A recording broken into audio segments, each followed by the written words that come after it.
Good morning, Dr. Julie. Good morning. How are you today? I'm good. You look really pretty. I like this. This is soft. It's a little chilly today. Multi-feeling texture deal. It's animal print. It's always a good day. We just had Beau Parfait on. That was a great interview. It was awesome. It was really, really good about housing, about family, about faith, religion. Like, it was fantastic. So today, the title of today's podcast will be Running with the Bulls.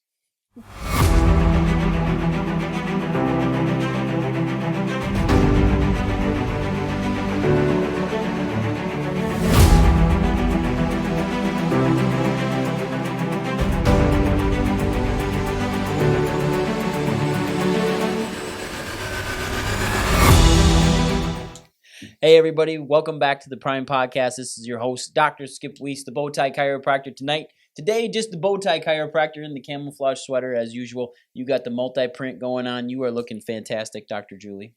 I was kind of looking, we kind of got all printy today. Yeah, well, sometimes you got to bring a little bit of print in, like animal print, or if it's me, just lots of different print. I only have animal print. I just try to look nice all the time. You do. You even got animal print on your fingernails. So, running with the bulls. Where do you think I want to go with this today, Dr. Julie? I have no idea. Yeah, If there's is there a beep in the title instead of like bull? No, well, running. Then I don't know, because if this is faith, family, and finances, are we talking about the bull market? Are we? No idea. Well, I think running with the bull S is appropriate. I think that if we took a lot of different stances on this, I want to talk about taking chances in life today. And I think one of the biggest chances people take is the running of the bulls in Italy, where they get chased down by these bulls down a street. And they run as fast as they can, and then the bulls run into the Coliseum. Well, it's literally you're running for your life. Yeah, like, there is no like run as fast as like you were running for your life. Right. Well, that's Pamplona, Spain, I think, and it's in. I mean, our friend, a person we knew, David Allred, just did that. Like, he just ran with the bulls, and some people say it's the most exhilarating thing in their life, and they because they're running for their life, trying not to die, and get to the street, and then let these things run past them. But a lot of people get hurt. Some people die. Some people get trampled, and it's a chance you took. It's a chance you took.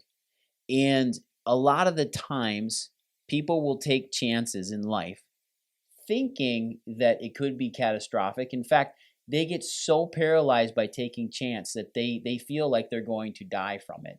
They're in that much fear. And they don't take the chance. And then they don't take the chance. And then they don't take the chance. And then what happens is, they never actually feel that feeling of either win or loss. Either way, there's a tremendous amount of adrenaline in it. There is. You can feel on top of the world or in the lowest of lows, but you took the chance. Mm-hmm. And I think that a lot of people pass it by. In fact, I go to a story my good friend Dr. James DeSimone told me. He's in Black Diamond Club. He's a vet down in Texas. And James is the elite of the elite for the Air Force. He's the crazy guys, and they do some really amazing stuff when he was deployed in the Air Force, and not your typical work on aircraft type guy, like their pararescue division, which is the elite of the elite. And James had told me that we were riding back from Bourbon Nights after shooting some pigs in Oklahoma, and he was talking about them taking a chance on opening up this emergency vet clinic. He had the opportunity to buy a vet hospital. Mm-hmm. And his family was adamantly against it. Told him it was too big of a risk. Now, not to downplay the quote from James, and I don't want to be wrong, but I believe James was deployed 4 times. And they were super excited for him, happy he was in the military. He was in the elite of the elite, laying his life down. They were worried, but they felt that the risk wasn't that risky. But James could have died at any second being in war, in open combat. And they were excited and weren't worried about that choice. But it was too big of a risk to open a veterinary hospital for $1 million. For $1 million. It was too risky. And James looked at me and he said, "Yeah, but will I die? Will I die?" is this going to kill me? Like, can I die from this? No. The worst thing that could happen in business is you go bankrupt. Mm-hmm. The worst thing that happens in a family is you could lose finances. Mm-hmm. But will you die? Will it kill you? No. There's always jobs everywhere else if you go bankrupt. McDonald's is always hiring. Quick Trip, always looking for managers to come sell potatoes, bananas, and meat. Yep. Mm-hmm. Always looking for managers. Never looking for the middleman. Always looking for management. And if you've run a business, whether you went bankrupt or not, you've learned a hell of a lot in your business. There's been a lot of life lessons learned. To me, that's never a loss. It's always a lesson of some form.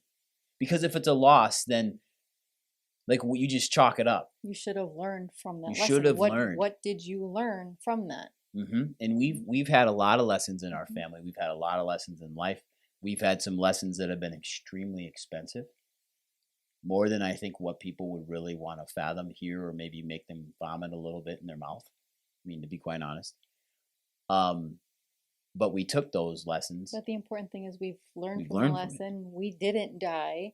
Yep. And we're better off for it. You know, Sean and Lacey and Black Diamond Club, our coaches, our actual, you could say, I mean, actually, you know, executive partners, is they talked about this concept of walking into the white water, stepping into it. And a lot of people will stand to the outside of watching a river rush by, but they never actually get in the raft and try to traverse the river. It's easy to stand on the sidelines and always give opinions and have comments and hearsay and to do all of those things. But until you experience that, I don't think that you have any right to make those comments or place judgment on people. You don't. In fact, you should be happy for people taking chances. I was driving the kids to school the other day, and there was this person out running, and the guy was running. I haven't ever seen him run on our street, but he was a big dude and pretty overweight. And the first thought that could go into your head was, look at that big, large, probably the wrong language person out running. What are they doing? Or what I thought immediately was, good for that person getting out of their house and running. Like actually wanting to make a difference in their life, wanting to exercise. But the thing is you got to start somewhere. And it makes me wonder, how long, you know, you can really fathom into that. You see somebody do it. You don't know if he's been doing it for a year. You don't know if he just started that day. But it took gumption and courage to get out and run on the street and get out of his driveway. Mm-hmm. In how many days he may have made it to that front door and never opened that door. And stepped out. To step out. Mm-hmm. Put his shoes on, probably tied him up. Maybe had the dog with him. But then every day could have been making excuses nonstop. And then the day he did it, probably felt pretty good getting home. Pretty accomplished. I don't know how far he ran. It doesn't matter. I don't know how long he went. He made those first steps, guys. Like that's the biggest thing. And with our children, with our families, we need to make those steps. I look at families that go to church and they just go on the holidays. Because church may make them uncomfortable. The people around them may make them uncomfortable. Just going and sitting in front of God and asking God for help may make them extremely uncomfortable because they feel hatred or anger towards that situation. But there's a solace and peace in knowing that there is a source greater than myself that loves me more than I love my children. That wants to see me succeed, that wants to see me happy, that wants people in my life and puts people in my life every day to help get us to the next steps of spreading the message of God. Whether it's this podcast, the people that are in front of us at Prime Family Chiropractic Centers, the people that coach with you and I, you know, you're a certified coach in business and you're damn good at it. You're one of the best I've ever met. You really are. And at times, it's risky for me to even talk to you because I get nervous and I don't know what's going to come out of it. But to take those chances and know that there's always good on the other side of it. Mm-hmm. Always. Whether it's a loss or it's something nerve-wracking or the positivity of it if it did work out. You know, and we've heard, and in our mentors, and you've heard me say their names tons of times on here. there's always risk, and people will always talk and say, well, what if it doesn't work? Yeah, well, what's the other side of it? How are you going to know if it doesn't work if you don't try? Right. And then what if it does work? Mm-hmm. What if it actually works out?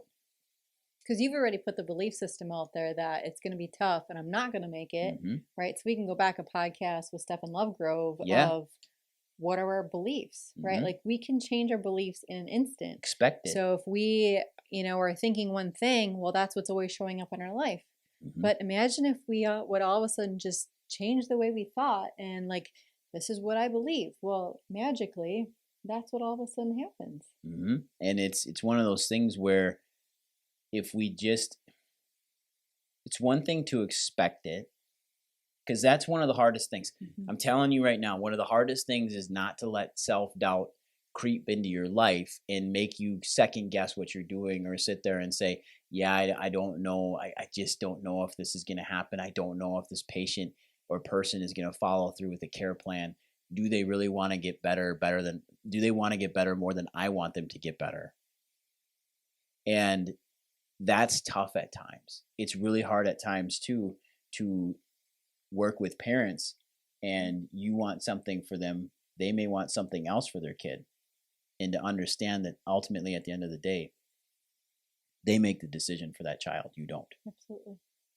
But you have to be able to live with yourself that you took the chance to tell them exactly how you feel and what has to be done from a professional's perspective to get them or their child better. I think that's like the premise of everything, because like the reason why we do everything is from our own life experiences and the things that we've experienced that, gosh, I wish somebody would have told me that from the beginning, or somebody not giving the full truth, or just saying, yeah, that'll be good enough. I don't want just good enough for myself. I don't want just good enough for my kids. I've done so many nutrition things just this week with our clients, and talking about RDAs and numbers. That is like a bare minimum. That is just Or you talking living, nutrition. Yeah. right? Yep. I don't want to just live. I want to thrive. And so if we can start looking and thinking that way, and if we can at least prep our community, if we can prep our patients, and if it's business, prepping them and giving that information, then they can make the best informed decision for themselves. So nobody can ever say, if they've walked into our doors, well, I wish I would have known, because we are laying all the information out for them, that then they get to take charge. They get to make that best informed decision. Yeah, and they can consider themselves not uninformed, and they can consider themselves informed, which is true informed consent, before they even get into anything. And how can we get them better? How do we approach that aspect of their life a little bit differently? And I honestly think that if people knew at the end of the road, whatever trajectory they're on, whatever roadmap they're going down, whatever direction they're going down, if they knew what the final destination was and they expected to get there, they would always try to achieve it. Like if I leave the house every morning and I expect to get here to Prime Family Chiropractic Centers, I know my destination. I know where I'm going to be. In fact, I know it so well, my subconscious takes over a lot of the times and just drives here. But that's from practice and repetition. Yeah, but you wouldn't be expecting, okay, I'm going to go to Hawaii today, but if you haven't set the destination there and all of a sudden you end up in Seymour, Wisconsin. Well, that's a lot closer, but yeah. Right? Yeah. But you have to also put that intention out there, and you need to set the course to that. So then you can't say, well, I was supposed to do this, but I ended up over here, because if you didn't set that intention out there, if you didn't believe that you could get to that destination. Well, and the other side of it is stopping short. And if we knew what the destination was and we were driving our car to get there and we were almost there, we had driven like 3 hours, but then we decided, you know what, this is just far enough. I'm not going to get there today. And then I turn the car around and come home, even though I may have been 10 minutes away from where I was going. Isn't that like a toll booth? So like you're sitting in traffic and the traffic is just inching, and then you see that other lanes start going, and what do? Yeah, you try to get over there. And then that lane stops and you go back and forth. Yeah. Right? Yeah. Are you going to just give up stopping short? Like, stay the course. Trying to change the lane, trying to speed up. And you know what? In fact, there's been traffic. This is literally over the last decades. Like, I don't know why I know these stupid stats, but changing a lane in a traffic jam actually is proven mathematically to actually get you to the destination slower than staying in the lane, in the traffic. Unless you get lucky and get to a gap and can get 10 to 12 cars ahead. If you notice, whenever you're in a traffic jam, that damn semi that you tried to get around always keeps pulling up on your left, even though you were behind him 10 minutes ago. It makes no difference. Stay in your lane and know your course. And just know, but the thing is, expect to reach the destination and do whatever you can until you get there. And push really, really hard. I fall short on that sometimes. I give up easy at times. I get frustrated with myself. You know this. I'm really super hard on myself and how I think about things. But also trying to learn the lessons, knowing that there is, you cannot stop. I think that's what changes. That's the difference between, people will get upset with us at times when they say, like, you guys are always doing the next thing. Well, we're always doing the next thing because we're literally constantly testing the waters and stepping into areas to see whether or not we can traverse it, or do we have to pull back. But you know what? Each time we do that, we didn't die. No, we don't. No, not We've learned yet. lessons. Learned a lot of lessons. You know, and it's like we take these opportunities or challenges, as long as it doesn't do, if it's financial harm or physical harm to our family or to others, right? That leaves those opportunities open and available. And they don't just present for no reason. Exactly. And there comes a level of risk involved in what your tolerance is for risk. Because but that could be with anything in life. If you wait till the last minute to run to the bathroom, right? There's a lot of you're putting a lot of risk. Can I get through this checkout line, or do I need to go to the restroom before I leave work? And you're like, nope, it takes me 6 minutes to get home every day. But that day there's an accident on the highway. So what happens? You're going to have an accident in your pants. Right? So, I mean, it sounds silly, but there is so much risk. And every day, I don't think people realize how many opportunities that they're given, how many decisions that they make. And sometimes people just make more calculated or more advanced risks or calculations on those things that they do. Well, people then become overwhelmed. Yeah. And if you're in a state of overwhelm, that actually means that you have too many touches and opportunities and touches of favor in your life, where you need to maybe move back from them, or realize that those are all opportunities and touches of favor that God's put in front of you that has actually allowed you to become overwhelmed. But now you have to systematically understand how you take care of each one of those. And what is your destination? Yeah. Right? Because maybe they're all there because you don't know what you want to do. Exactly. And so going through that organization of, okay, this is actually what I wanted to do, so I can move these other opportunities to the side and devote all my time to that destination where I'm heading. I like being on this destination with you. I like being in the car with you. I like riding with you. I like flying with you. I like being alongside of you. You're a hell of a good pilot, and at times an even better co-pilot. It just depends on who's sitting next to who. And all of you out there listening to us, thank you for letting us co-pilot you. And thank you for letting us kind of walk you through things. So running with the bulls. The big question is are you going to get on the street? Are you going to be able to hear the bulls coming? And are you going to be able to watch what other people are doing to learn whether or not they're coming too fast, too slow, or when the hell do you get out of the way? But don't hesitate to step into the white water. Get in that raft. Hold on. Paddle like hell. Get through the rapids. There's people around you. And it's pretty awesome on the other side. And there is a support around you system to support you. And we're here for you too. So if you need anything, you comment below. Like, subscribe, and share this. Giving us a like, giving us a thumbs up helps us out so much. And we'll get a chance to see you all next week. Take care, everybody. Go out there, get it done. Bye, everyone.